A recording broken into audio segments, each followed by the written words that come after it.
আসসালামু আলাইকুম এইচএসসি শিক্ষার্থীরা, ফুড অ্যান্ড কালচার এর পার্ট 3 বা লাস্ট পার্টে নিয়ে আজকের ক্লাস। এটি ইউনিট 10 লেসন 3 এর প্যাসেজ। ইউনিট 10 এর টাইটেলটি হলো লাইফস্টাইল। আজকের পার্টটি ভালোভাবে বুঝতে হলে অবশ্যই আপনাকে পার্ট 1 এবং 2টি আগে দেখে নিতে হবে। চলেন কথা না বাড়িয়ে মূল অংশে চলে যাওয়া যাক। আই অলসো টেস্টেড, আমি আরও খেয়েছিলাম অ্যানাদার ইউনিক আইটেম, আরেকটি অনন্য খাবার, ইজিপশন ব্রড বিন সিডস, মিশরের বড় বড় সিমের বিচি। ইউ মাস্ট হ্যাভ সিন, আপনি নিশ্চয়ই দেখেছেন, the massive cakes of oil, বিশাল বিশাল তৈলের পিপার দৃশ্য, in the Alibaba film, Alibaba সিনেমায়। ইন 2 or 3 সাচ কেকস, এমনই 2-3টা পিপাতে they put broad bean seeds, তারা এই বিশাল বিশাল সিমের বিচিগুলো রাখে, অ্যান্ড বয়েল দেম ওভারনাইট, এবং সারা রাতে সিদ্ধ করে। After adding olive oil and some spices, জলপাইয়ের তৈল এবং কিছু মশলা যোগ করার পর দে সার্ভ দেম, তারা এগুলো পরিবেশন করে। ফ্রম দ্য মর্নিং, সকাল থেকে। উই এইট দেম, আমরা খেয়েছিলাম এগুলো। অ্যাট মিডনাইট, মাঝরাতে। হোয়াট টেস্ট, কী যে স্বাদ। I can still feel it, আমি এটা এখনও অনুভব করতে পারছি।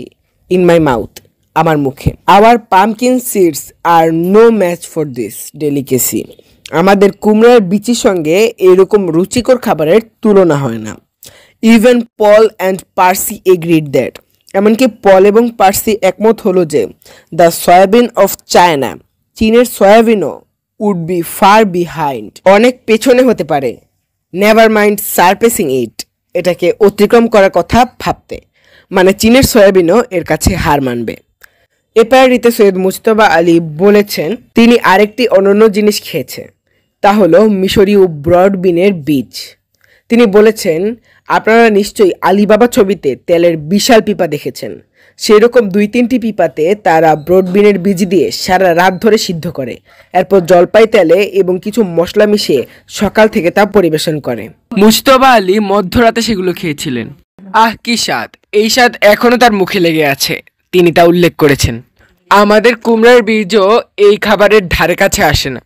তিনি বলেছেন পল এবং পার্সিও একমত হয়েছিল যে চীনের সয়াবিন এর অনেক পিছনে থাকবে, এটিকে অতিক্রম করার কথা তো বাদই দিলাম। চলে আসি নেক্সট প্যারায়। উই হার্ড দ্যাট, আমরা শুনেছিলাম যে the king and the poor everyone, রাজা থেকে শুরু করে গরিব মানুষও, এট দোজ বিনস, ওই সিমের বিচি খেত, টুয়াইস আ ডে, দিনে 2 বার। The restaurant owner told us that, রেস্তোরাঁর মালিক আমাদেরকে বলেছেন যে some pharaoh liked it so much that, কোনো এক ফারাও এটা এতটাই পছন্দ করতো যে হি হ্যাড ফরবিডেন, তিনি নিষিদ্ধ করেছিলেন হিজ সাবজেক্টস, তার প্রজাদের, টু ইট দিস বিনস, এই সিমের বিচিগুলো খেতে। হিন্স, সেই থেকে, দ্য রিজন ওয়াই, এটার কারণ যে, পিপল টক, মানুষ আলোচনা করে, অ্যাবাউট দ্য উইমস, খামখেয়ালি সম্পর্কে, অফ দ্য ফারাওস, ফারাওদের। এখানে মুস্তফা আলী বলেছেন আমরা শুনেছি যে রাজা এবং গরিব সবাই দিনে 2 বার ওই সিম বা মটরশুঁটি খেতেন। রেস্টুরেন্টের মালিক আমাদের বলেছেন যে কোনো এক ফারাও এটি এতই পছন্দ করতেন যে তিনি তার প্রজাদের এই সিম বা মটরশুঁটি খেতে বারণ করে দিয়েছেন। এই কারণেই লোক ফারাওদের খামখেয়ালিপনা নিয়ে কথা বলে। আচ্ছা, তারপর বলা আছে I picked up its Arabic name, ful, আমি এর আরবি নামটি শিখে নিলাম। ফুল মানে এখানে বলা হয়েছে এই খাবারটির আরবি নাম হলো ফুল, এটা মুজতবা আলী শিখে নিল। The following in an incidence, নিচের লেখাটি একটি ঘটনা। ফ্রম দ্য ফলোয়িং মর্নিং, পরের দিনে সকালবেলার। বাট, কিন্তু, অ্যাজ ইট ইজ রিলেটেড, যেহেতু এটা সম্পর্কিত, টু দিস আইটেম, এই গল্পটির সাথে, I will narrate it here, আমি এটি এখানে বর্ণনা করব। এই প্যারাটিতে সৈয়দ মুজতবা আলী পরের দিনের একটি ঘটনা সম্পর্কে বলার কথা বলেছেন, যেহেতু এই ঘটনাটি এই গল্পের সাথে সম্পর্কিত। ডজেন্স অফ ন্যাশনালিটিস, অনেক জাতি, like the France, the Greeks, the Italians, the English, ফরাসি, গ্রিক, ইতালীয় এবং ইংরেজদের মতো, লিভড ইন কায়রো, কায়রোতে বসবাস করত।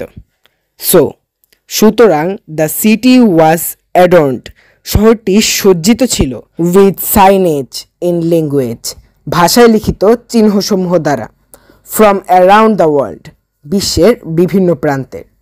দ্য ফলোয়িং মর্নিং, পরের দিন সকালে, ওয়েন উই ওয়ার এক্সপ্লোরিং, যখন আমরা ঘুরে বেড়াচ্ছিলাম, the nooks and crannies of the city, শহরটির সর্বত্র, I came across a signboard, আমি একটা সাইনবোর্ড দেখতে পেলাম, দ্যাট সেড, যেটাতে লেখা ছিল ফুলস রেস্টুরেন্ট, বোকার রেস্তোরাঁ।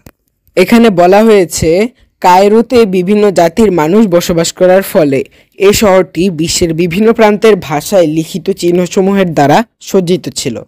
পরের দিন সকালবেলা যখন তারা শহরের বিভিন্ন প্রান্তে ঘুরে বেড়াচ্ছিল, তখন সাইনবোর্ডে একটা লেখা দেখতে পেল, যেখানে লেখা ছিল বোকার রেস্তোরাঁ। আচ্ছা, চলে যাচ্ছি পরের প্যারায়।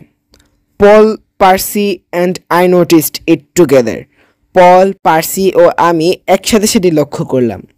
We were lost for words, আমরা ভাষা খুঁজে পাচ্ছিলাম না।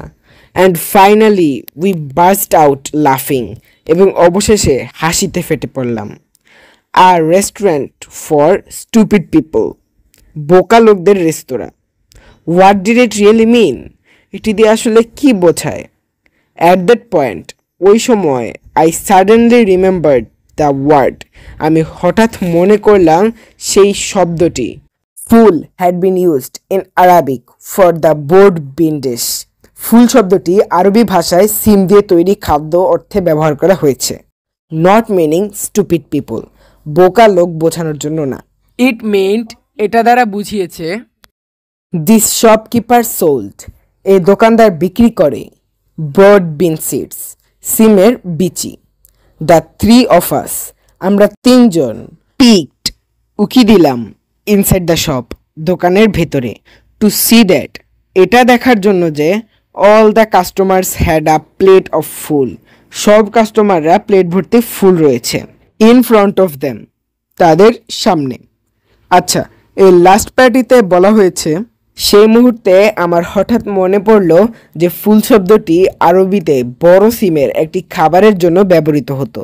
এর মানে বোকার লোক নয়, এর মানে হলো ওই দোকানদার বড় সিমের বিচি বিক্রি করত।